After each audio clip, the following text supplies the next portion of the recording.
யூகேல அண்மையில வெளியிடப்பட்டிருந்த புதிய அறிவித்தல் தொடர்பாக ஹோம் செக்ரட்டரி ஷபானா மஹமூதிடம் பிரித்தானியாவினுடைய வெளிவிவகார அமைச்சர் யுவெட் கூப்பர் ஒரு கோரிக்கையை விடுத்திருந்தார். இதனை முற்றுமுழுதாக ஷபானா மஹமூத் மறுத்திருப்பதாக செய்திகள் வெளியிடப்பட்டிருக்கிறது.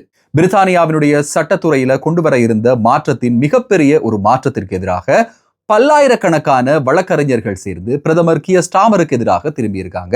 இது தொடர்பான தகவல்கள் இந்த வீடியோல வரப்போகிறது. இதே நேரம் பிரித்தானிய அரசாங்கத்தால முன்மொழியப்பட்டிருக்கிற ஸ்கில் ஒர்க்கர்ஸுக்கான ILR காலத்தை நீடிப்பது குறித்தான தகவல்களுக்கு ஒரு புதிய அப்டேட் வெளியிடப்பட்டிருக்கிறது. இது தொடர்பாக பலரும் கருத்து தெரிவிக்கிற இந்த நேரத்தில் எதிர்க்கட்சியும் அவர்களுடைய கருத்துக்களை தெரிவித்திருக்காங்க. பிரித்தானியாவினுடைய காலநிலையில ஒரு மாற்றம் ஏற்பட போகிறது அப்படின்ற தகவலை தொடர்ந்து மிக முக்கியமான ஒரு விடயமாக மிகப்பெரிய ஒரு பஞ்சத்திற்கு பிரித்தானியா தயாராக வேண்டும் அப்படின்ற ஒரு தகவலும் வெளியிடப்படுகிறது. நண்பர்களுக்கு வணக்கம். இன்னும் ஒரு வீடியோல உங்களை சந்திக்கிறதுல சந்தோஷம். தொடர்ச்சியாக வீடியோக்கள் பாக்குறீங்க, அதற்கு மிக்க நன்றி.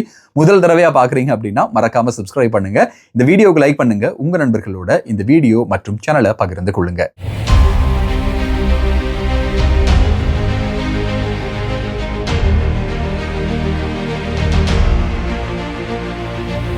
யூகேனுடைய மைக்ரேஷனை கட்டுப்படுத்துறதுக்காக கொண்டு வரப்பட்டிருக்கிற ப்ரொபோசல்களுக்கு எதிராக இந்த ப்ரொபோசல்கள் ஏற்கனவே உள்ள இருக்கிறவங்களுக்கும் அப்ளை ஆகுமாக இருந்தால் சட்ட நடவடிக்கைகள் எடுப்பதற்கான அனைத்து ஆயத்தங்களையும் ஸ்கில் மைக்ரன்ட்ஸ் அலையன்ஸ் லிமிடெட் அப்படின்ற ஒரு அமைப்பு இப்போது முன்னெடுத்து வருகிறது. இவர்கள் மிக பிரபலமாக பிரித்தானியாவில் இருக்கக்கூடிய சொலிசிட்டர்ஸாக இருக்கக்கூடிய கிங்ஸ்லி நேப்லி அப்படின்ற ஒரு அமைப்பை தொடர்பு கொண்டு இது தொடர்பான அடுத்த கட்ட நகர்வுகளை நடத்தி கொண்டு வராங்க. இவங்களுடைய மிக முக்கியமான ஒரு விடயத்தை பற்றி இந்த வீடியோல சொல்ல முடியுமா அப்படின்ற ஒரு விஷயத்தை கேட்டிருந்தாங்க. இவங்க இப்போ ஒரு இம்பாக்ட் அசஸ்மெண்ட் செஞ்சுட்டு இருக்காங்க. இம்பாக்ட் அசஸ்மெண்ட் அப்படின்னும் போது நீங்க எந்த ஆண்டுல இருக்கீங்க, உங்களுக்கான ILR இன்னும் எவ்வளவு இருக்கு அப்படின்ற மாதிரியான ஒரு ஷார்ட்டான சர்வேயை இவங்க முன்னெடுத்து வராங்க. இந்த சர்வேயினுடைய முக்கியத்துவம் என்ன அப்படின்னா, இதுல உள்ள இருக்கிறவங்கள பலரும் இவர்களுக்கு ILR கொடுக்கப்பட்டா இவங்க அதிகமானவங்க பெனிஃபிட்ஸுக்கு போவாங்க அப்படின்ற ஒரு கருத்து பிரித்தானியாவினுடைய அரசாங்கத்தால முன்வைக்கப்படுகிறது. நேற்றைய நாளும் மைக் டாப்பிடம் இது பற்றிய கேள்விகள் கேட்கப்பட்ட போது அவரால் சரியான பதில்கள் சொல்ல முடியல. ஏன் அப்படின்னா யூகேனுடைய அரசாங்கத்துக்கிட்ட எந்த விதமான ஒரு ஸ்டாட்டிஸ்டிக்ஸுமே கிடையாது. இப்போ இங்க இருக்கிற ஒர்க் ஃபோர்ஸை பொறுத்தவரையில இவங்க வேலைகள் முடிந்து இவங்களுக்கான ILR கொடுக்கப்பட்டா இவங்க எல்லாருமே பெனிஃபிட்டுக்கு போவாங்க அப்படின்ற ஒரு பேச்சு ரீதியான விஷயத்தை தான் தர்க்கமாக முன்வைக்கிறாங்களோடைய இவங்கள்ட்ட சரியான ஒரு ஸ்டாட்ஸ் இல்லை அப்படின்றதுனால இந்த ஸ்டாட்ஸை மக்களாலேயே நிரப்பி அரசாங்கத்திடம் கையளிக்க முடியும் அப்படின்ற ஒரு நடவடிக்கை இந்த அமைப்பால இப்போ மேற்கொள்ளப்பட்டு வருகிறது. இந்த வீடியோவினுடைய டிஸ்கிரிப்ஷன்ல இந்த சர்வேக்கான லிங்க் நான் தந்திருக்கேன். உங்களுக்கு நேரம் இருந்தால் இந்த ஸ்கில் ஒர்க்கர்ஸ் பாதிக்கப்பட்டிருப்பீங்க அப்படின்னா இந்த ILR உங்களுக்கு என்ன மாற்றங்கள் வரப்போகுது அப்படின்றத பத்தி இந்த சர்வேல நீங்க தெரிவிக்கலாம். இது நிச்சயமாக ஒழுங்குபடுத்தப்பட்டு அரசாங்கத்திடம் கையளிக்கப்படும். இதுல தப்பி இருக்கிறவங்க 2026 இருக்கிறவங்களோ இல்ல அதிகமான சம்பளம் பெறவங்களோ கண்டிப்பா நீங்களும் இதற்கு எதிராக குரல் கொடுக்கணும். ஏன் அப்படின்னா 2029 ஆண்டு ஆட்சி மாற்றத்திற்கு பிறகு கன்சர்வேட்டிவ் அரசாங்கமும் சரி ரிஃபார்ம்ஸ் அரசாங்கமும் சரி முற்றுமுழுதாக ILR நீக்குவோம் அப்படின்ற ஒரு விஷயத்தை சொல்றாங்க. உள்ள இருக்கிறவங்களுக்கு முதல் தடவையாக இது நடக்குமாக இருந்தால் இனிவரும் காலங்களில் இது நடக்கிறது ரொம்ப ஈஸியா நடக்கும். அதனால இப்போதைக்கு இந்த ஒர்க்கர்ஸும் சரி யூகேல இப்ப இருக்கக்கூடிய ஒர்க்கர்ஸும் சரி இதற்கு எதிராக குரல் கொடுக்குறாங்க அப்படின்னும் போது அவங்களோட இணைந்து கொள்றது அப்படின்றது மிக முக்கியமான ஒரு விஷயம். ஆப்கானிஸ்தான், சூடான், கேமரூன் மற்றும் மியன்மார் ஆகிய 4 நாடுகளிலிருந்து வரக்கூடிய மாணவர் விசாக்களை முற்றுமுழுதாக நிறுத்துகிறோம் அப்படின்ற ஒரு அறிவிப்பு யூகேனுடைய அரசாங்கத்தால விடுக்கப்பட்டிருந்தது. இந்த அறிவிப்புக்கு எதிராக பலரும் பொங்கி இருந்தாங்க. பாகிஸ்தான் இடம்பெறாம ஆப்கானிஸ்தான் எப்படி இடம்பெறுது, அசைலம் கோரிக்கையாளர்கள் அல்லது அசைலம் கோரிக்கை முன்வைப்பவர்கள்ல பாகிஸ்தானியர்கள் அதிகமாக இருக்கிறார்கள், அப்படி இருக்கும்போது ஆப்கானிஸ்தான் ஏன் வருது, சூடான் ஏன் வருது அப்படின்ற பல கேள்விகள் கேட்கப்பட்டிருந்தது. பிரித்தானியாவினுடைய வெளிவிவகார அமைச்சராக இருக்கிற யுவெட் கூப்பர் ஷபானா மஹமூதிடம் ஒரு கோரிக்கையை முன்வைத்திருந்தார். இந்த கோரிக்கை என்ன அப்படின்னா, இந்த மாணவர்கள்ல எக்ஸப்ஷனலா இருக்கக்கூடிய அதி உயர் திறமை கொண்ட மாணவர்களுக்கு விசா வழங்க வேண்டும் அப்படின்ற ஒரு கோரிக்கை முன்னெடுக்கப்பட்டிருந்தது. ஆண்டொன்றிற்கு 1000க்கும் அதிகமானவர்கள் பிரித்தானியாவில் ஸ்காலர்ஷிப் முறையிலாக வந்து படிக்கிறாங்க. படிச்சதுக்கு பிறகு 2 ஆண்டுகள் இவங்க அவங்களுடைய நாட்டுல வேலை செய்யணும் அப்படின்ற ஒரு கட்டாய சட்டமும் இருக்கு. இந்த கோரிக்கை முன்வைக்கப்பட்ட பிறகு இந்த கோரிக்கையை பிரித்தானியாவினுடைய ஹோம் செக்ரட்டரி ஷபானா மஹமூத் நிராகரித்திருப்பதாக செய்திகள் கிடைத்திருக்கிறது. இந்த கோரிக்கையின் காரணமாக சில மாணவர்களை உள்ளே விட முடியாது. ஏற்கனவே 470% அதிகமானவர்கள் அசைலம் கோரியிருக்கிறார்கள்.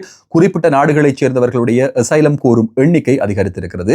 முற்றுமுழுதாக இவர்களுக்கான விசாக்களை நிறுத்துறது மட்டும்தான் இப்போ இருக்கிற ஒரே ஒரு விஷயம் அப்படின்றதையும் ஹோம் செக்ரட்டரி தெளிவாக குறிப்பிட்டிருக்கிறார். ஆனா இந்த நாடுகளுடைய மாணவர்களுக்கு இப்படியான ஒரு அநியாயம் நடந்திருக்கு அப்படின்றது பல இடங்கள்லையும் பேசப்படுகிறது. குறித்த நாடுகளுடைய அரசாங்கங்களும் இதற்கு எதிராக அவர்களுடைய கருத்துக்களை சொல்லி வராங்க.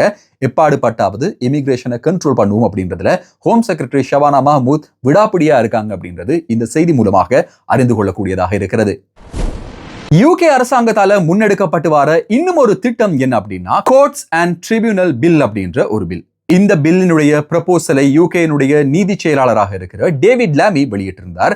இதற்கு பிரித்தானியா முழுவதும் மிகப்பெரிய அளவிலான ஒரு எதிர்ப்பு கிளம்பி இருக்கிறது. யூகேனுடைய 3200 சட்டத்தரணிகள் ஒன்றிணைந்து பிரித்தானிய பிரதமர் கியர் ஸ்டாமருக்கு எதிராக இப்போது ஒரு கடிதம் எழுதியிருக்கிறார்கள். இதற்கு அவர்களுடைய பூரண எதிர்ப்பை பகிர்வதாகவும் சொல்லியிருக்காங்க. யூகேனுடைய அரசாங்கத்தில் இந்த கோர்ட் கேசஸ் எப்படி நடக்கும், ஒரு பெரும் குற்றங்கள் நடக்கும் போது இந்த கோர்ட் கேசஸ் எப்படி நடக்கும் அப்படின்னா ஒரு நீதிபதி இருப்பார், வழக்கறிஞர்கள் அதாவது சட்டத்தரணிகள் இருப்பாங்க. அதே நேரம் பொதுமக்கள்ல இருந்து தெரிவு செய்யப்பட்டிருக்கிற 12 பேர் ஒவ்வொரு வழக்குக்கும் ஆஜராகுவாங்க. இவர்களுடைய தீர்மானம் இறுதி தீர்மானத்துல ஒரு தாக்கத்தை செலுத்தும் அப்படின்றத உங்களால நம்ப முடியுதா? யூகேனுடைய அரசாங்கம் இந்த வழக்குகள் எப்படி நடக்குது அப்படின்னா நீதிபதி வழக்கை விசாரிச்சு சட்டத்தரணிகள் அவர்களுடைய ஆதாரங்களை கொடுத்து அதற்கு பிறகு இந்த 12 பேர் அதாவது பொதுமக்களாக இருக்கக்கூடிய 12 பேருக்கும் நீதிபதி இந்த வழக்கை விளக்குவார். இதுல இருக்கக்கூடிய சட்ட பிரச்சனைகள், இதுல நடந்திருக்கக்கூடிய தவறுகள் அப்படின்ற பல விஷயங்களை பத்தி நீதிபதி பேசுவார். அதற்கு பிறகு இந்த 12 பேரும் ஒரு ரூமுக்கு அனுப்பப்படுவாங்க. அந்த ரூம்ல குற்றவாளியா இல்லையா அப்படின்ற தீர்மானம் இந்த 12 பேராலும் எடுக்கப்படும். இதுதான் யூகேல 800 வருடங்களுக்கு மேலாக இருக்கிற ஜூரி முறைமை. இந்த ஜூரி முறைமை 3 ஆண்டுகளுக்கு குறைவான தண்டனை பெறக்கூடியவர்களுக்கு இனிமேல் தேவையில்லை அப்படின்ற ஒரு ப்ரொபோசல் தான் முன்வைக்கப்பட்டிருந்தது. இது பெரிய அளவிலான ஒரு எதிர்ப்பை சம்பாதித்திருக்கு. இதுக்கான காரணம் என்ன அப்படின்னா இதுல ஏற்படக்கூடிய வழுக்கள் அதிகமாக இருக்கும், இதனால ஏற்படக்கூடிய தவறுகள் அதிகமாக இருக்கும், நிரபராதிகள் தண்டிக்கப்படலாம், குற்றவாளிகள் தப்பிக்கலாம் அப்படின்ற பல்வேறு விதமான கோணங்கள்ல இந்த 3200 வழக்கறிஞர்களும் இப்போது பிரித்தானியாவினுடைய பிரதமருக்கு ஒரு எதிராக திரும்பி இருக்கிறார்கள் அப்படின்ற ஒரு செய்தி பிரித்தானியாவில் இன்றைய நாள்ல மிக பிரபலமாக பேசப்பட்ட ஒரு செய்தியாக மாறி இருக்கிறது. ஏற்கனவே பல்லாயிரக்கணக்கான வழக்குகள், கிட்டத்தட்ட 80,000 வழக்குகள் நிலுவையில் இருக்கிறது அப்படின்ற காரணத்தினாலேயும் இதனால ஏற்படக்கூடிய பொருட்செலவுகள், இதனால ஏற்படக்கூடிய நேர விரயம் அப்படின்றத தடுக்கிறதுக்காக குறைந்தளவான வருடங்களை தண்டனையாக பெறக்கூடிய சில குற்றங்களுக்கு இந்த ஜூரி முறைமை தேவையில்லை அப்படின்றதுதான் வழங்கப்பட்ட ப்ரொபோசலாக இருந்தது. இதற்கு பிரித்தானியாவினுடைய பிரதமர் ஒரு யூ டர்ன் வருவாரா அப்படின்றத பொறுத்திருந்துதான் பார்க்க வேண்டும். ஸ்கில் ஒர்க்கர்ஸினுடைய மற்றும் அவர்களுடைய டிபெண்டன்ஸினுடைய ILR-ஐ 10 வருடங்களாக அதிகரிக்கிறோம் அப்படின்ற ஒரு விடயம் பிரித்தானியாவில் பிரபலமாக இன்றைய நாளில் பேசப்பட்டு வருகிறது. இதற்கு லேபர் அரசாங்கத்தில் இருக்கக்கூடிய 100 MPக்கள் எதிர்ப்பாக கிளம்பி இருக்கிறார்கள். யூகேனுடைய பிரதமர் கியர் ஸ்டாமருக்கு இவர்கள் ஒரு கடிதத்தையும் அனுப்பியிருப்பதாக சொல்லப்படுகிறது. இது தொடருமாக இருந்தால் இவர்கள் கிரீன் பார்ட்டிக்கு போகிறோம் அப்படின்ற ஒரு மிரட்டலையும் விடுத்திருக்கிறாங்க அப்படின்றதையும் சமூக ஊடகங்களையும் ஊடகங்கள் வாயிலாகவும் அறியக்கூடியதாக இருக்கிறது. கன்சர்வேட்டிவ் கட்சியினருடைய கெமி பேட்நாக் இது குறித்து பிரித்தானிய பிரதமருக்கு ஒரு கடிதம் எழுதியிருக்காங்க. இந்த கடிதத்தில் அவங்க சொல்ற விஷயம் என்ன அப்படின்னா எங்களுடைய நோக்கம் 15 ஆண்டுகள் 20 ஆண்டுகள் ஏன் முற்றுமுழுதாக ILR-ஐ நிறுத்துவது அப்படின்ற மிகப்பெரிய அளவிலான ஒரு டார்கெட்டா இருக்கு. ஆனா உங்களுடைய கட்சியிலேயே உங்களுக்கு இதுக்கு ஆதரவு இல்லை அப்படின்றது மிகவும் வருத்தத்துக்குரிய ஒரு விஷயம். பாராளுமன்றத்தில் இது குறித்து வாக்கெடுப்பு நடத்தப்படுமாக இருந்தால் கன்சர்வேட்டிவ் கட்சியினருடைய ஆதரவு லேபர் அரசாங்கத்திற்கு கிடைக்கும் அப்படின்ற ஒரு நம்பிக்கையை இவர் தெரிவித்திருக்கிறார். சமூக வலைதளங்கள்ல இது சரியான ஒரு விஷயம் கிடையாது, ஏற்கனவே இருக்கக்கூடிய மற்ற கட்சிகளை சார்ந்து லேபர் செயற்படுவதானது லேபருடைய தனித்துவத்தை இழக்கிறது அப்படின்ற பல்வேறு விதமான விடயங்கள் இப்போது கலந்தாலோசிக்கப்பட்டு வருகிறது. சூடான காலநிலை தொடர்ந்து நாளை முதல் பிரித்தானியா முழுவதும் பல இடங்கள்ல மழையுடன் கூடிய காலநிலை ஏற்படும் அப்படின்ற ஒரு தகவல் வெளியிடப்படுகிறது. இதுல மிக முக்கியமாக பலத்த காற்று, கிட்டத்தட்ட 80 மைல் வேகத்தில் காற்று வீசக்கூடும் அப்படின்றதோட ஸ்காட்லாந்து மற்றும் நார்தர்ன் அயர்லாந்து பகுதிகளில் பனிப்பொழிவும் இருக்கும் அப்படின்ற ஒரு எதிர்வு கூறல் விடுக்கப்பட்டிருக்கிறது. இந்த சூடான காலநிலை மாறி குளிரான காலநிலை வியாழக்கிழமை தொடக்கம் அடுத்த ஞாயிற்றுக்கிழமை வரை தொடரும் அப்படின்ற ஒரு அறிவிப்பையும் மெட் டிபார்ட்மெண்ட் வழங்கியிருக்கிறது. ஈரானுக்கும் அமெரிக்காவுக்கும் இடையில் நடைபெற்று வர யுத்தம் காரணமாக பிரித்தானியாவில் பல பொருட்களுடைய விலைகள் அதிகரித்திருப்பது உங்களுக்கு தெரிந்திருக்கும். பெட்ரோல் மற்றும் டீசலுக்கான விலைகள் லீட்டருக்கு 20 பென்ஸ் வரையில அதிகரித்திருக்கிறது. இதே நேரம் ஒரு மிகப்பெரிய அளவிலான உணவு பஞ்சம் ஏற்படலாம் அப்படின்ற எதிர்வு கூறல் இப்போது விடுக்கப்பட்டிருக்கிறது. 57% உணவுகளே நுகர்வதற்காக களஞ்சியப்படுத்தப்பட்டிருப்பதாகவும் இது சில நாட்கள்ல முடிவடையலாம். இந்த யுத்தம் தொடருமாக இருந்தால் பிரித்தானியாவில் ஒரு பஞ்சம் ஏற்படுவதற்கான வாய்ப்புகள் இருக்கு அப்படின்ற ஒரு தகவலும் வெளியிடப்படுகிறது. இந்த வீடியோவை முழுசா பார்த்திருப்பீங்க அப்படின்னு நம்புறேன். தொடர்ச்சியா பார்த்துருந்தீங்கன்னா மறக்காம சப்ஸ்கிரைப் பண்ணுங்க. நம்ம ஆரம்பத்திலே சொன்ன மாதிரி மறக்காம இந்த சர்வேயை ஃபில் பண்ணுங்க. ILR சேஞ்சஸ் உங்களையோ அல்லது உங்களுடைய டிபெண்டன்ஸையோ அல்லது உங்களுடைய நண்பர்களையோ பாதிக்கமாக இருந்தா அவங்களுக்கும் இதை அனுப்பி வைங்க.